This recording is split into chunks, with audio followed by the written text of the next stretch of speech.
Guest is with us, Doug Elwell. As I told you, I've read off the bio, and now he's here to join us. So, Doug, welcome to Late Night in the Midlands. Hey, great. Thanks for having me. Thank you for being here. Your website, very interesting stuff. I know you've got The Riddle of the Sphinx. You've also got a book on Planet X. Can you tell us a little bit? Tell us the books you've got, what you've written, and maybe give us a little insight on them. Well, the two most recent books I've written are called Planet X, The Sign of the Son of Man and the End of the Age, and The Riddle of the Sphinx. Two separate books written about a year and a half apart. The first one, Planet X, The Sign of the Son of Man and the End of the Age, is about my theory that the star that preceded the birth of Jesus Christ was actually Planet X, and that this same planet will return sometime in our probably near future to herald his second coming, as Jesus prophesied in Matthew 24, I believe it's 17. His second coming would be preceded by a heavenly sign in the heavens. My theory is that they are both the same sign, Planet X returning in a roughly 2,000-year orbit. The second book, The Riddle of the Sphinx, talks about the hidden secret underneath the Sphinx that some people believe is hidden in a mysterious hall of records. And my theories about what it might be, possibly ancient technology from before the flood, which in the wrong hands could be quite dangerous. Right. Very interesting. All right. Well, I'd like to talk a little bit about the whole Planet X thing tonight and get into the Sphinx. And, and just touching on the technology really quick, some would say that the elite now have gotten their hands on some of that ancient technology. Some believe it's being used. Yes, if they may have been searching for it in Iraq. Some people think some ancient technology was buried around there.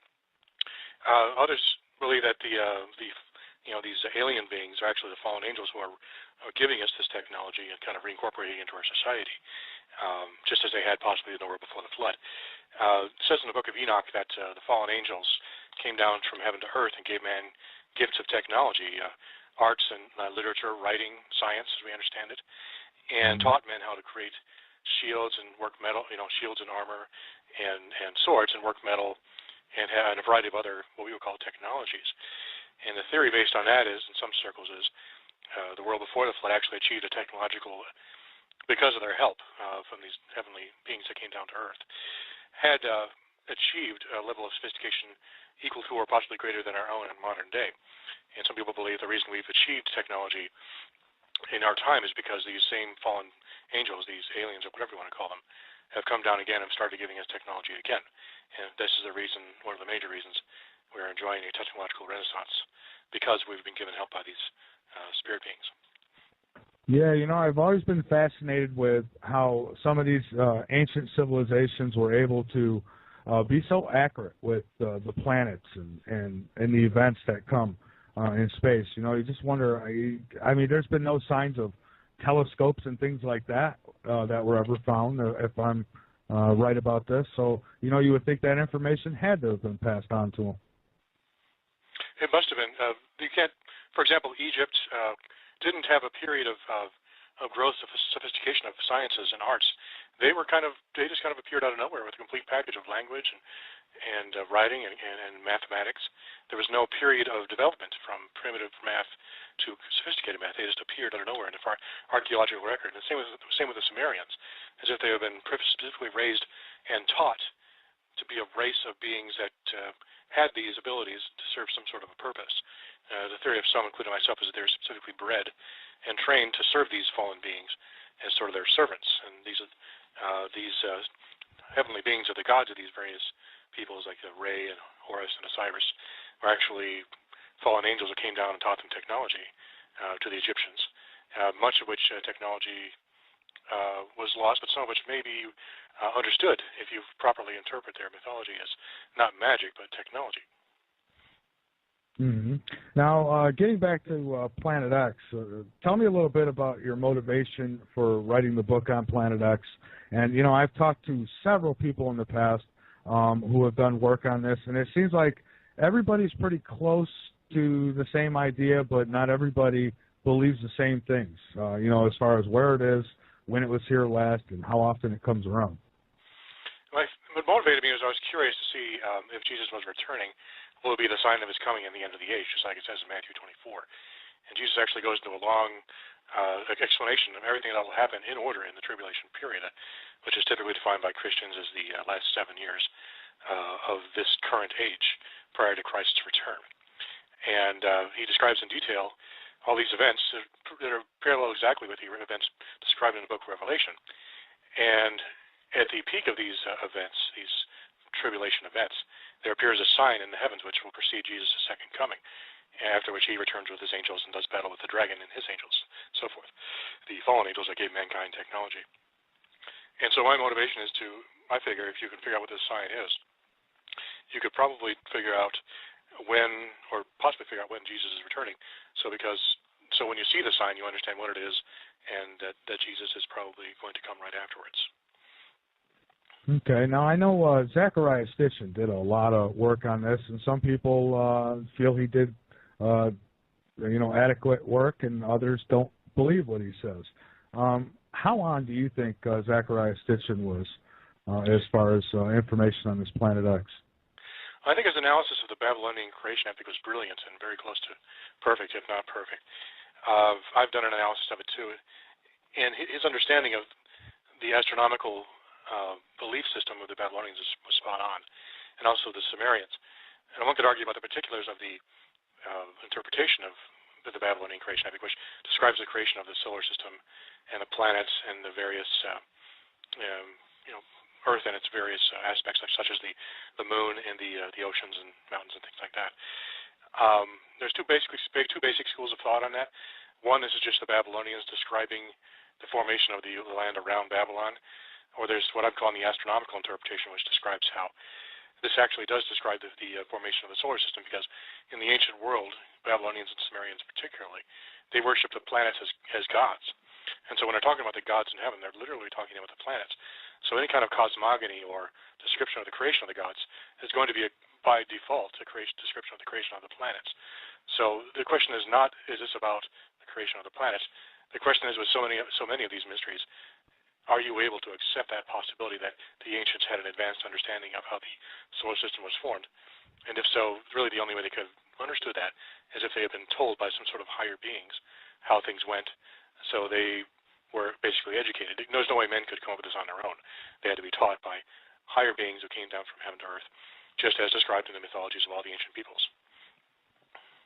And there's been several references to this Planet X, has there not? I mean, and in different parts of the world, even. I'm not sure what different parts of the world is possible. I'm mainly looking at the Babylonian and Hebrew accounts and how they parallel.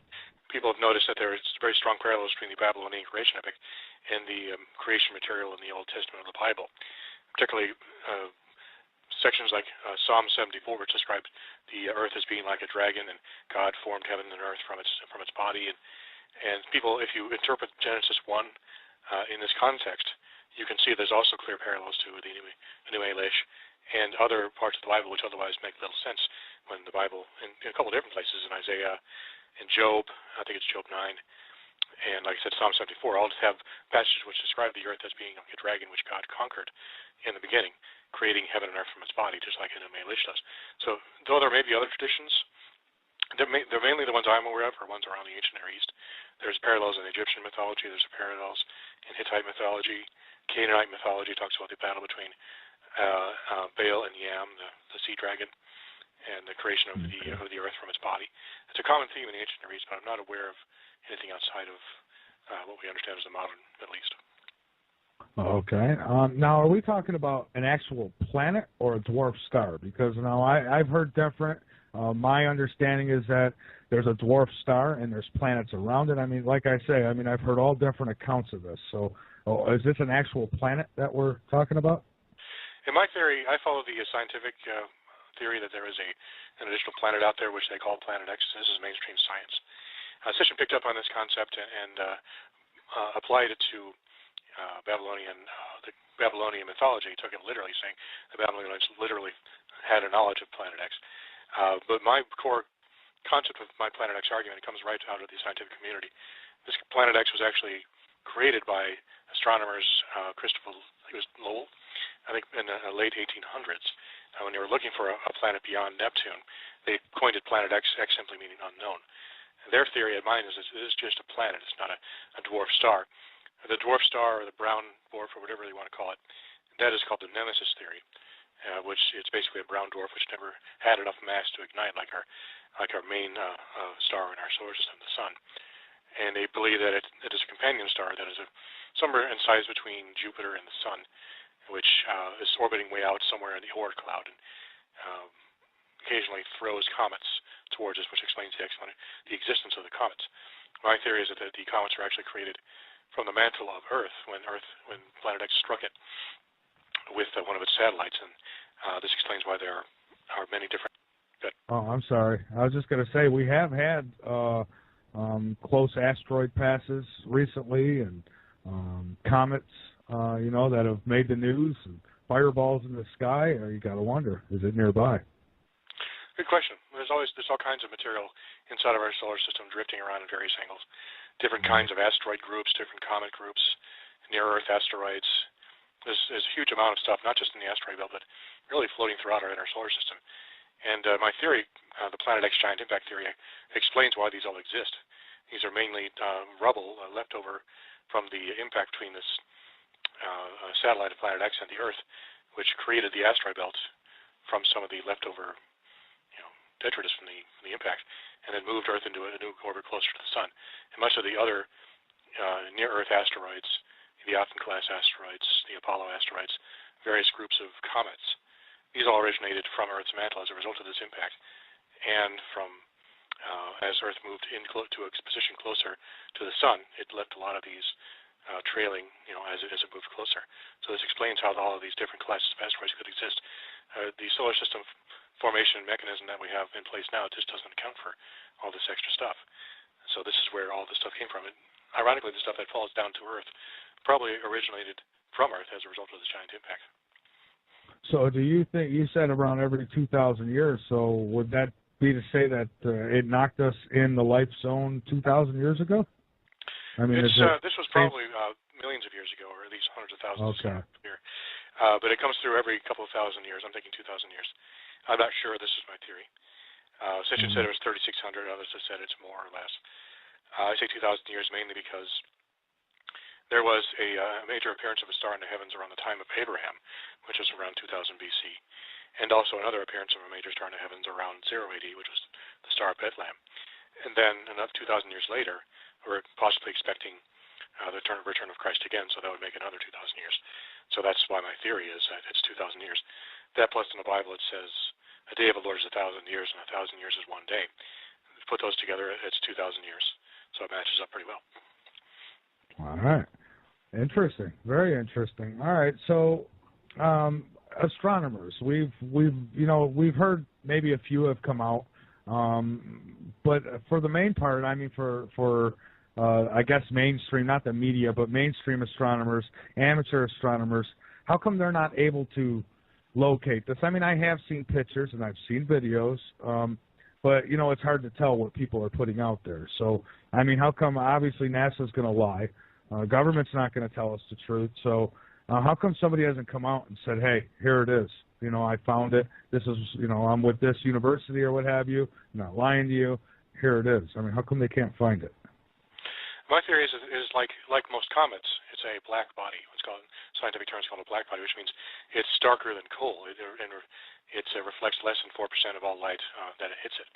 This is my theory is because Jesus himself said, "Behold, I'm like a thief in the night," and the description of his return and the appearance of the star is very sudden, as if out of nowhere.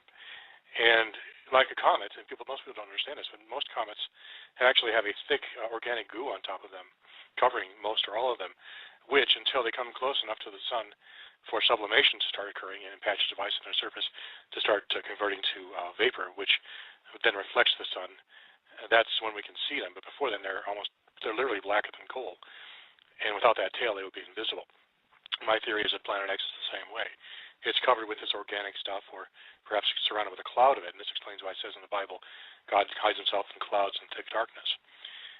That this planet is surrounded by this stuff so that only when it comes close enough to the sun for this sublimation process to occur, where the solar wind hits patches of ice, water, and other types of ice on the surface, or perhaps in orbit, and this forms a comet, a huge comet tail, explaining why in these ancient depictions of the god Marduk in the Babylonian mythology, the symbol of the star is always this kind of comet-like thing with these two wings and a tail. This is in appearance, Planet X is basically a giant comet, which means it's invisible to the naked eye and to really all optical telescopes until it comes close enough for the sublimation process to start occurring. There may be some more advanced telescopes available which could spot it, but such an object would be so hard to find. Even our most advanced stuff will be very hard put to see it, not because it's invisible, but because there's so much else out there that it's hard to pick it out from all the other objects. The IRAS data, for example, back in the 80s, there was so many things to go through. It was just impractical to look for Planet X using an infrared scope. There was trillions of objects out there. How do you figure out which one is which? So that's one way that it's been impossible to see it, because it's invisible effectively until it comes close enough to be seen with the naked eye because of the comet-like tail it has. Otherwise, it's invisible. Has, in your opinion, or even in your research, has NASA and the government actually been looking for this thing? We know they put a satellite in place, or a telescope in place, to look for brown dwarf stars. But what have they put in place to look for Planet X? I'm not sure. Probably the outward statements they make, they don't seem to be interested in it, but I suspect they know, some people may know where it is and are beginning to prepare society for it. I don't know for sure, it's just a theory, but if it does exist, and if it's approaching us now, it probably would not be something that they would want to be widely broadcast. It would be, if it comes close enough to Earth to be a problem, and it's not certain if it will, it would be something they wouldn't want us to know about, because it could cause a panic. And so they would want to be able to probably leak it out bit by bit to prepare people, rather than all at once, look, this giant planet's coming towards us, we're all going to die. So if it does exist, and if they probably know about it, if it does, it'll be something that'll be leaked out over a period of time. How long do you think it would take before we were actually able to see it in our sky? Like we see our moon, and we, how long before it got in view where we'd say, hey, something's not right up there? What is that? I don't know about the timing in terms of what year or what month, but it does say in the Book of Revelation that I think it's the sixth seal, that men are looking to the heavens and seeing the throne of God, and as a result, they're hiding themselves under the mountains and digging down into the earth to hide from the throne. And my theory is that the throne of God, at least symbolically the throne of God, is actually Planet X, which he uses to judge Earth occasionally. And so this is what they're recognizing. Probably in the middle of this tribulation period of 7 years, or maybe 3 years or 4 years in, they actually begin to see this thing distantly coming towards the Earth. Finally, its comet tail appearing. And at that point, they'll have maybe 3 or 4 years at the outside to be prepared for its near flyby. So I'm thinking probably somewhere between, in the middle of this period, if you understand, I'm not sure of your position on the Bible and the Book of Revelation, but probably midway between that tribulation period is when it'll first appear. Okay. So many people have been obsessed, and believe me, I get emails from people all the time about this Planet X and the wormwood, whatever. It's got so many names. But so many people have been obsessed with this. I mean, they literally have planned their lives for it. I mean, prepping away. And it's good to be ready for whatever might come. But if we're not sure exactly when this thing is coming or when we're going to be able to see it, why does everybody so pinpointed on 2012 being the time and date, Because there's no other outstanding date in the records. We have no date to reference, so people figure, well, Mayan calendar, why not? Some people just like to worry about things. They like to prepare and have an excuse to prepare. That's just the way they are. So they focus on various dates, or if they don't have a date, they'll make one up based on, Aztec or Mayan or biblical calculations. And this has been happening since forever, so it's nothing new. People just need some people just need an excuse to prepare, and they like living in fear. It's just their nature. I haven't experienced a lot of it in my own personal life, but there's a lot of it online, as you might expect. I don't personally think Planet X is going to come by in 2012. 2012 might be the beginning of the tribulation period. It may not be. It's not clear. So I don't like to I don't like to get involved in dates, because I really just don't have any idea of when it's coming, if it's coming at all. Right. And what I tell people when we have guests on and we talk about this type of thing, what I tell them is my feeling on it is that there is something up there, there's something out there somewhere. And, I think there's enough evidence in the past archaeology history of this planet that life has been wiped off before, that catastrophic events have happened. So something caused it. I don't know if it was Planet X. So I tell people to use their own judgment, do their own research, and, don't go packing up and running to the mountains tonight because of what we're saying here tonight, because nobody really knows what's going to happen. In my opinion, by the time Planet X actually shows up, it'll be the least of our worries. There'll be much more going on and much more reason to be feared than actually Planet X. If my theory is correct, Planet X actually won't appear until civilization as we know it has disappeared and been replaced by something approaching an well-organized barbarism, not unlike Nazi Germany, but possibly worse. So be prepared, be more afraid of wicked people and government and wicked government than of Planet X. I think Planet X may be more of a salvation experience for many rather than a destruction one. Only those who are not prepared spiritually will really need to fear it. And I'm glad to hear you say that, because that's something else that I try to get across to my listeners is whether you believe Planet X is coming next week or next year or whenever, if you believe or not, it's no reason to give up. And that's what I worry sometimes, is that people are going to say, December 21st, 2012, the world's going to end anyways, why bother? No, we don't want to do that. You should always pay off your bills and maintain your relationships and live your life normally with reasonable preparation until the time becomes clear that survival preparation is necessary. Absolutely. Well, Doug, hang on with us. We're going to take a break, and then we'll come back and talk some more. We're going to talk a little more about Planet X, and we're also going to talk a little bit about the Sphinx. And anybody have a question or a comment you want to call in, we'll take your calls in the next hour, 858-683-1309. You got to press 1 so we know you want to get on the air. You can also call in using Skype, and you can do that just by going to the latenightinthe-midlands.com chat room, and Autumn or Anthony or Joey or whoever will direct you on how to do that. It's real easy. There's a link on the website, Blog Talk Radio, and search, and you click on that link, it'll take you right over to the show page, and there's a Skype button there where you can call in. It's right next to the call-in number. But if that's confusing for you, just ask in the chat room. And joining us, we've got Doug Elwell with us tonight. He is our guest, and we're talking about Planet X. We're also going to talk about the Sphinx and some other things. We'll get there. Planet X is something, hey, it's 2012, so why not do a few more shows on this? And, when December 21st, 2012 rolls around, well, get some sleep, because you're going to have a big day, December 22nd, 2012, some of you at least, explaining to everybody why you're still here. But, and who knows, maybe I'll be the one saying, damn, they were right. But somehow I don't think so. I don't think it's that time yet. But some do. 858-683-1309. Press 1 so we know you want to get on the air. We will take your questions, so go ahead and call in. We'd like to have, I guess I could say we even love to have interaction with our listeners, so don't be afraid to call in. We don't bite. 858-683-1309. Just keep it clean. That's all we ask, and respectful, and we won't have any problems. The website, www.latenightinthe-midlands.com. And Glenn Kennedy's website, project.nsearch.com. Make sure you get over there as well. And we're going to get back to it with our guest. And all right, Doug, I wanted to get, before we take our call, we do have somebody on the line here, ancient texts.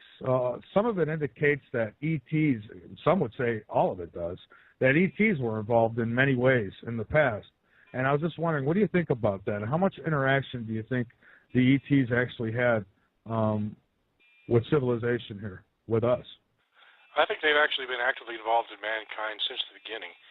I don't believe in ETs per se in the sense of biological entities evolving on other planets and then coming to visit us. I think they were actually what you could call fallen angels that actually came down from a higher dimension and came down to this dimension and came to Earth in order to found and create humans in order to achieve their objectives. I actually think God created mankind, but I think that the fallen angels took some of these men, and modified them so they would be able to use them for their uses. And this is what Cain was, the son of Adam and Eve. Cain was a modified human. Good people call the giants, men of old, men of renown, who were modified to be larger, stronger, smarter, better looking, than the typical man that was created by God originally.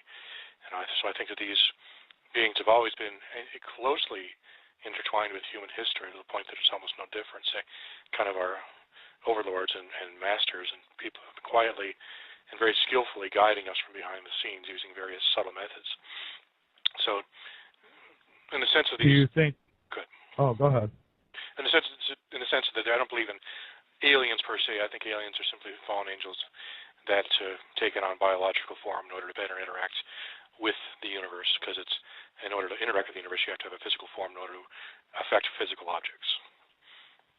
Could it be maybe that this is just one of my little theories, and I'm no professional here, but could it be that maybe thousands of years ago we actually did leave this planet because of technology that was given to us, and that the UFOs and stuff that we see is us coming back? And, that is possible. If it really depends on how much technology they gave us, and if they allowed us to take off of the Earth. Because if they are our controllers, then they would have ultimately a decision as to how far we could advance scientifically. There seems to be evidence of this in the ancient mythology. In the lid of Palenque in Mexico, that's a depiction of an ancient king who appears to be riding in what looks like a rocket ship. And in the Epic of Gilgamesh, there's a description of some sort of a platform from which deities would rise up into the heavens on a plume of fire. It would indicate that there possibly may have been limited instances of actual space travel in the world before the flood. Maybe part of the reason that mankind was destroyed, because those voyages may have been attempts to attack heaven itself. One of my theories is that the giants were created and descendants of Cain were created to raise an army against God, so that these fallen angels could attempt to retake the throne of heaven, which when they had lost the original war of which they had cast down from heaven to earth, where they keep trying to retake it. And that's what the giants are for, to create a new group of warriors that will help them try to retake this heavenly throne, which may be actually Planet X. That's one of my theories. Another planet in our solar system which God uses as base of operations, and which the fallen angels want to retake control of. And so this is one of my theories. Okay. All right. Well, let's go take a phone call here. Riscola in Florida. You're on Late Night in the Midlands. Welcome aboard. Hi, Michael. Thanks for taking the call. Hi. Thank you. Hi, Doug. Hello. Doug, I wanted to ask you, I see you, I think you wrote a book, something about the Sphinx, right? The Riddle of the Sphinx? Yes, The Riddle of the Sphinx. And what basically did that book say? The theory behind The Riddle of the Sphinx is that there is a hall of records underneath the Sphinx, which contains ancient secrets from before the flood, secrets that are technological in nature. And if someone gets hold of these technological secrets, they'll give them an overwhelming advantage over others that would allow them possibly to conquer the world. I'm afraid that somebody's already gotten there. Somebody's already beat you in the punch. Yeah. Has it already been written? Yeah. No, not that it's already been written. Somebody's already been in that room. Somebody's already gotten it. It's possible. Huh? It might be that it's already been discovered. My theory is that only the Antichrist himself will be able to find this. It was his destiny to do so, but who knows? Maybe they've already found it. I believe that it's already been found. What do you believe they found? I believe that they found information, the secret of secrets, information regarding the very beginnings of everything, along with information on how to what's that called? Instantly. When you manifest, instant manifestations. Like a teleportation or a beaming? Anything it's the secret to, mankind uses 5 to 10% of their brain. This is the secret on how to unlock the rest. You can imagine what we do with what little that we have. Mm-hmm. You can imagine what happens when we unlock the rest. Interesting. Okay. So the ability to create something out of nothing, or manifest material objects. Exactly. Well, it has been scientifically shown that the entire galaxy, our entire universe, is a living consciousness. There's a consciousness within the universe that is alive. As scientists go down to the molecular level and down to the atom, once they pass the atomic level, all they can find is a consciousness. There's a living consciousness in our universe, and that's who we refer to, who I refer to, as God. It is that consciousness that is alive, and it has power. And if you know how to bring its power about, if you are the, let's say, in an analogy, if you are the wire for that electricity, you can take that electricity wherever you want. You can produce whatever you need at that point. And that's what I believe was in that room. The secret of creation. Interesting. Exactly. That is interesting. Exactly. I want to make another comment, kind of coincidental to this as well. Regarding the pyramids, now, I don't think Michael and I have spoken a couple times. I don't think Michael knows, but I was born in Cairo, Egypt. And when I was a child, my father took me to see the Sphinx and to see the pyramids. And I was only 3 or 4 years old. And I can tell you, there's not much I can remember of my past, to this day. My past is like bits and pieces. It's not like some people can remember everything. I don't remember that, but I remember this very vividly. This is one of those times where it's burned into your brain. He took me to see this pyramid, and of course I was a little child, so to me it was, oh my God, it was as big as the world as far as I could tell. But when I touched it, that's the thing that I remember. When I touched the pyramid, it was unlike anything I've ever felt before or have since. The closest I can tell you it feels like is kind of sort of like when your foot goes to sleep. You get that eerie kind of tingly feeling? Mm-hmm. That's what it felt like. But it was not really like it was. That's as close as I can get to it. And I would let go of it. Me as a kid, I was playing, and I would touch it, and I would let go, and I would touch it, and I would let go. And every time I would touch it, I would have this. It was a very good feeling. It wasn't a scary feeling. It was a very, very good, deep. I can't describe it. I can't find words to describe it. And I would touch it and let go, and touch it and let go, and I could feel that. And I've been told as children, we are much more open to the spiritual realm. As we grow older, we seem to shut that part of our senses down. And I believe that the pyramids are a form of energy to help people feel good and be good and have good health. That was one of the purposes of the pyramids. I'm trying to give you a opinion on that. What do you think about that? I'm actually writing another book about the giants, which I alluded to previously, in which I'll be writing about how the Great Pyramid was actually a kind of a degraded copy of a greater pyramid in heaven, from which the fallen angels have been thrown down. So you have in this stone pyramid kind of an echo of heaven itself, and the energy and the positivity, I guess you could say, that they were attempting to recreate on Earth in a way that they could control. So I think you're maybe feeling echoes of heaven in that sense. Even in a broken down form, the pyramid retains this powerful energy at a very subtle but profound level. So I think I believe you. I think you may have felt some records where it was located on the Giza Plateau, and by following the alignments of the air shafts and emanating from the king's and queen's chambers in the inside of the Great Pyramid, 2 from the north and 2 from to the south, they found at 2 points in relatively recent history, 2500 BC and 10,500 BC, these 4 shafts aligned with 4 major stars or constellations in heaven. On the north, you had the Lesser Bear, I think it was Point Polaris, and also at the Draco, which was the original pole star thousands of years ago. And in south, you have it pointing at Sirius and Orion's belt. But these alignments only occurred at 2500 BC and 10,500 BC. And so in order to differentiate between those two, when these 2 alignments actually occurred, which one were they actually trying to point to in the construction of the pyramid, they determined that by looking at what zodiac was dominant during that period, because the zodiacal constellations shift place every 2,560 years, I believe it is, in the precession of the equinoxes, they found that in 10,500 BC that Leo was regnant over that age. And so since there was a clear symbol of a lion on this Giza Plateau, the Sphinx, they determined that the Sphinx, the pyramids, had all been built not in 2,500 BC, but in 10,500 BC, because their very construction, the alignments within them, pointed back to that date of their creation. So that's my theory, that it was actually built 10,500 BC originally, and that was the world before the flood, and that probably was advanced technologically, and some of the secrets of that age were hidden underneath the Sphinx in order to protect them from the flood and for the future when there would be a time when someone would arise to find them and reuse them to take control of the world once more. Right, and like the caller said, there's a good chance that if there's anything valuable and we know about it, then certainly I'm sure some elites have probably already gotten their hands on it, whether it be Egypt or America or the Vatican or somebody probably has already gotten to it, and that's a shame. But boy, would I like to know. I don't think they have. My theory is that in my book, The Riddle of the Sphinx, I talk about a prophecy in Genesis 49:9, which parallels the Riddle of the Sphinx described in the play Oedipus.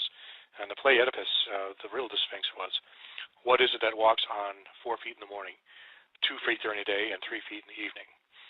Do you know the answer to that riddle? The Sphinx? I don't know. It's man. He walks in 4 feet in the morning as a baby, or when they crawl. 2 feet in the afternoon when they're an adult, and 3 feet in the evening when they're of old age when they use a cane. The cane being the third foot. Now, when I was reading the prophecies of Jacob in Genesis 49 about the destinies of the tribes of Israel, I realized that the prophecy of Judah, which is the ancestor of the modern day Jews, was that it was very similar to the riddle of the Sphinx. He described Judah as a young lion, an adult lion that is crouching, and also an old lion. So you have the 3 ages of the Sphinx here, along with the 3 ages of man, a clear parallel to the riddle of the Sphinx. Now, this is actually a prophecy regarding the end times. And it says in Genesis 49:9 that when Judah is an old man, an old lion, I think this is talking about how the Jews would take the land 3 times. Once during the period of the Exodus, second time after they returned from Babylonian and Persian captivity, and third when they'll return in the end times, and right now they're there the third time. My theory is that they, and possibly a Western coalition of forces, because of terrorist activity in Egypt and the Muslim Brotherhood and so forth, will be forced to attack and invade and take over Egypt. And then, and only then, will they have the ability to dig underneath the Sphinx and find the ancient secrets therein. And that is the true riddle of the Sphinx, is that in the end times, the descendants of Judah and others will find this secret, and then they will use it to conquer the world. I see. Well, when people talk about the end times and indicate that it feels like we're in them, I have to agree. Sometimes it does feel that way. And I wouldn't doubt if they know that type of knowledge is hidden beneath the Sphinx, that they wouldn't find a reason to go and take over Egypt just to get them. So it wouldn't even have to be a legitimate threat. They'd make it up, I think. I think that's how evil it's gotten. And these fallen angels, I think they fell right into Washington, to be honest with you. Yeah, I agree. One reason I think that it's because of an invasion is because it describes an invasion in Daniel 9. It says the forces of the Antichrist will actually sweep throughout the entire Middle East and conquer Egypt and also gain control of the treasures thereof. And so I believe that one of the treasures, it actually says hidden treasures, as in undiscovered treasures, that they will find this treasure, and then that's when they'll become truly invincible. That's why I believe that. It's not just the prophecy of Judah. It's also the prophecy of the Antichrist and the forces of evil in the end times. They will actually, it literally says, and I think it's Daniel 9, they will conquer Egypt and surrounding countries and take control of the hidden treasures of Egypt. I believe that's their primary motivation, is to find this ancient technology. Mm-hmm. And isn't it said that the Antichrist will come before people as if he is he's Jesus? He'll play the role of Jesus, get everybody trusting him. And yes. My theory about this technology is that it will make him so powerful he could appear like a divine being. Actually, if you're familiar with Egyptian mythology, you probably have seen various deities wearing this kind of round headdress with the horns on either side. This is called the Eye of Re. And they said this Eye of Re, whoever wore this crown would have godlike powers. My theory is that this was an actual technological device that, when worn, would give the wearer what would appear to be magical powers, which were actually just technological abilities that are so advanced that they appear like magic. And I believe that's what the Antichrist will use to appear to be a deity. Because when he comes out, when he puts this thing on, he'll appear in all aspects to be an Egyptian deity reborn. And I think that's their intention, is to give rebirth to these Egyptian deities and say Jesus was also one of us and so forth. And that's when they'll attempt to use that power to rule the world, not just the technological power, but also the, like you said, the seductive power of this idea of a divine being actually living in our age. I think many people will find that very attractive. Right, and I was just thinking as we were talking about this, all joking aside, I hope George Bush isn't listening to this broadcast, because he's probably on his way to the Sphinx right now. If he thought for a minute this could make him appear as a god, to the people, he would jump right on it. Yeah, that's the temptation and why it was hidden. Is that much power? Power corrupts, and absolute power corrupts absolutely. Whoever wears this crown will effectively be in charge of the earth. Wow, it almost sounds like something out of a Hollywood movie. I mean, it really does. You see these movies where, hey, you find these crystal skulls, put them together, and you'll have the power. And I'm not making light of it. I'm just saying it's amazing how close to reality that stuff is. It's a human psychology and the reality of life. People want power. There are two kinds of people: people who want power and people who have power. There are always people trying to gain control over others and of their own destinies. My theory was, you follow these natural human predilections, cross-reference it with ancient references to these so-called magical powers, references to the Bible, to this Antichrist who's trying to take control of the world. You think, how could he actually do this? And how would he have these powers? It could be a technological answer, and could be it's hidden from an age of mankind where technology was more common, like we have now. It's possible that technology is not something that just exists right now. It may have come in cycles. And from a previous cycle of mankind's technological past, there may be hidden secrets which, if found by the wrong person, could be put to evil use. That's basically what I'm saying. Absolutely. Yep. All right. Yeah, absolutely. Okay, we've got a short break here. We've got to take quick, Doug. So let's take this break, and we'll come back, talk some more. And, I wonder, maybe we could talk about this for a brief minute when we return. I wonder, they hide all this useful information from us, whether it be technology, maybe it's ancient scriptures that describe, who we are and where we're from and so on and so forth. And you wonder, why did they not try to, maybe even hide things from the Bible, maybe the Bible, under the Sphinx or something like that too? Why do they let us have that, but yet keep us from all the other stuff? Because really, Revelations talks about these very things we're discussing, and you would think that they wouldn't want us to have that knowledge either. So maybe that's something we can kind of get into when we return. I'm Michael Vera. This is Late Night in the Midlands. The number to call in, 858-683-1309. You got to press 1 so we know you want to get on. You can also call in using Skype. You know the drill, and we'll be right back. Is it possible to read a person's thoughts? Okay, we are back, and as I've said in the past, I don't think it's the end of the world.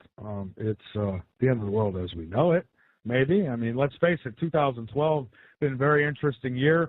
A lot of people waking up, a lot of the scams being exposed, a lot of the frauds being exposed, a lot of stuff going on here, and I think it's going to get more and more interesting as we move along throughout 2012. But I do not believe it's the end. I really don't. It's good to get prepared. Get yourself extra food, some clean water, drinking water and stuff like that, and store it. Sure, because you never know. It could be an earthquake, tornado, something along them lines that you have to recover from. But I think if something like Planet X comes, I don't care what you packed. Good luck. That's all I could say. I don't think it would matter at that point. 858-683-1309. Press 1 so we know you want to get on. LateNightInTheMidlands.com. Go on over, become a member, be informed, and inform others. And remember, if you can help out by sharing our content, we definitely appreciate that. Hit the like buttons, share buttons, tell other people on other sites about us, and let's get more people involved. And, another way you can help us out is by hitting that donate button on either LateNightInTheMidlands.com or project.inserts.com. That helps a lot, helps fund what we do here. So we can always use the help. We're going to get back to it with our guest, Doug Elwell. And, Doug, before we hit that break, I question as to why, because let's face it, the information in the Bible, there's a lot of useful stuff there. Why did they let us have it? Regarding the information in the Bible or technology in general? I guess regarding the information that comes with the Bible. Why did they hide everything else from us? That's why I wonder. That's actually a very good question. Why even tell us that all of it's so dangerous? I think they wanted us to know about it so we could recognize it when it happens, but they didn't give us enough information to really understand what was going on, so that people with evil motives couldn't use it. They made it purposely vague so it couldn't be used. For example, the Ark of the Covenant. Some people believe, including myself, that it was an advanced form of technology, and really the ultimate form of technology, that was intended to be used specifically as a communications device between God and man, and was used as such by Moses and by the priesthood of Israel to do that. But it could also be misused as a weapon of mass destruction, which some may have actually tried to use as well. In fact, this device I'm talking about that is hidden underneath the Sphinx may be a larger, more powerful version of the same technology used in the Ark of the Covenant. Part of my research indicates that might be what's actually going on. Some people believe that the Ark of the Covenant itself or parts of it were hidden underneath the Sphinx. But I think something else, or maybe it is, but I think there's actually something else that is even more powerful underneath it. Kind of a technology based on the use of sapphire stones. In fact, the stones of the Ark of the Covenant were actually made of sapphire, these testimony stones. And sapphire has some interesting properties, which I get into in my book, The Riddle of the Sphinx. Technologically advanced properties having to do with data storage and actually laser technology. But generally speaking, regarding this information in the Bible, I believe it's necessary, like I said, for us to understand kind of what's going on so we're not totally in the dark. But in the end times, when all things are about to be revealed, people like myself will rise up and try to determine exactly what was going on based on our modern understanding of what we call technology.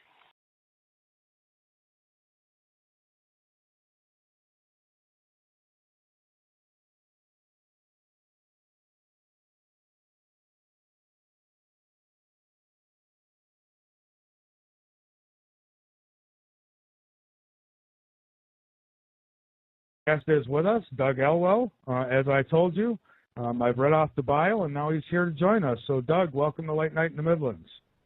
Hey, great. Thanks for having me. Thank you for being here. Your website, very interesting stuff. I know you've got The Riddle of the Sphinx. You've also got a book on Planet X. Can you tell us a little bit? Tell us the books you've got, what you've written, and maybe give us a little insight on them. Well, the two most recent books I've written are called Planet X, The Sign of the Son of Man and the End of the Age, and The Riddle of the Sphinx. Two separate books written about a year and a half apart.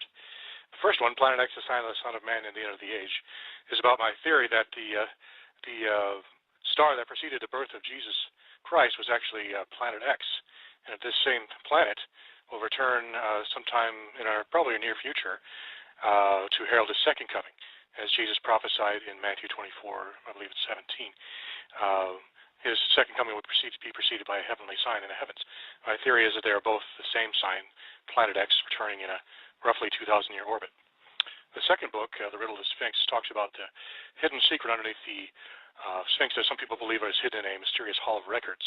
And my theories about what it might be, possibly ancient technology from before the flood, which in the wrong hands could be quite dangerous.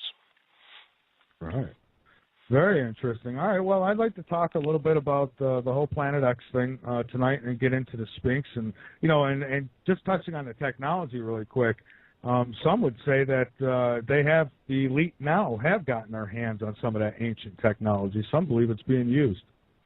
Yes, if they may have been searching for it in Iraq. Some people think some ancient technology was buried around there.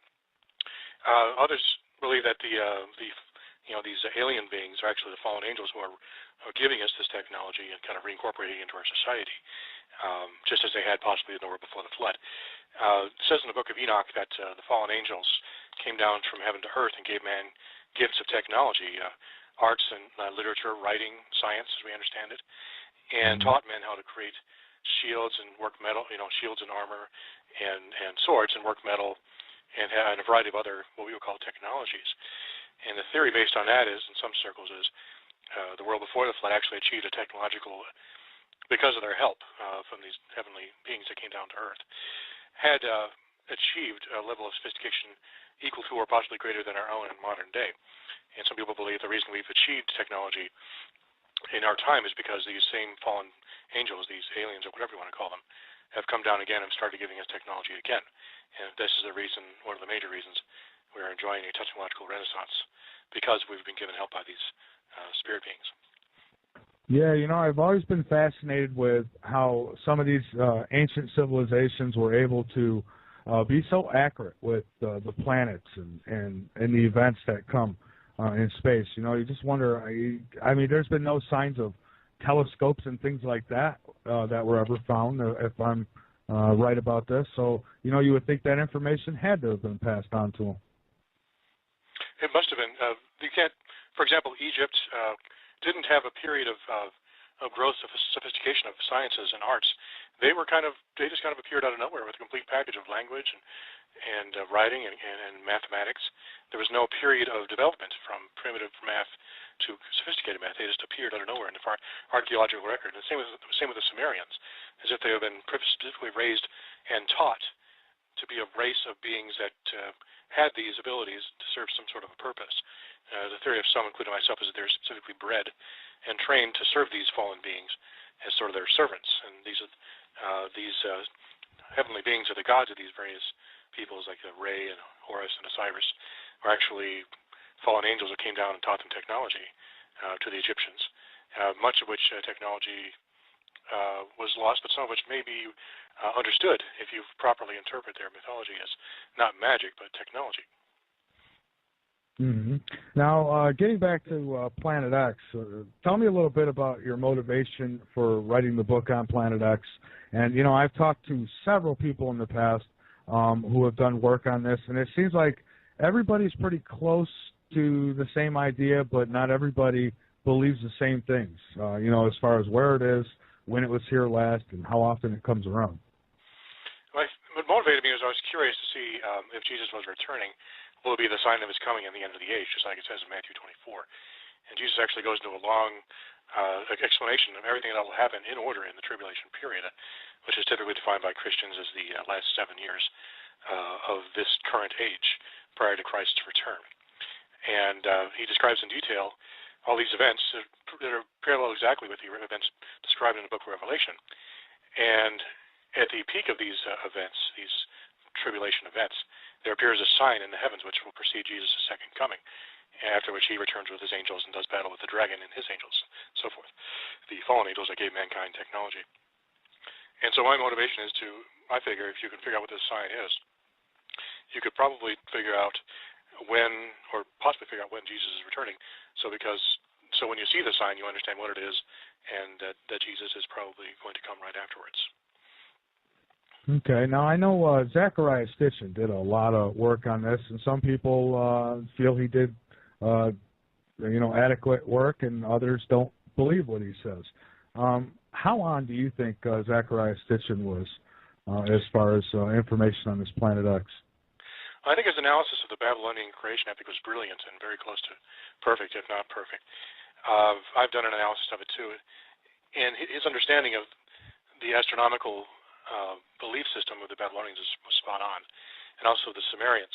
And one could argue about the particulars of the interpretation of the Babylonian creation epic, which describes the creation of the solar system and the planets and the various, Earth and its various aspects, such as the moon and the oceans and mountains and things like that. There's two basic schools of thought on that. One is just the Babylonians describing the formation of the land around Babylon, or there's what I'm calling the astronomical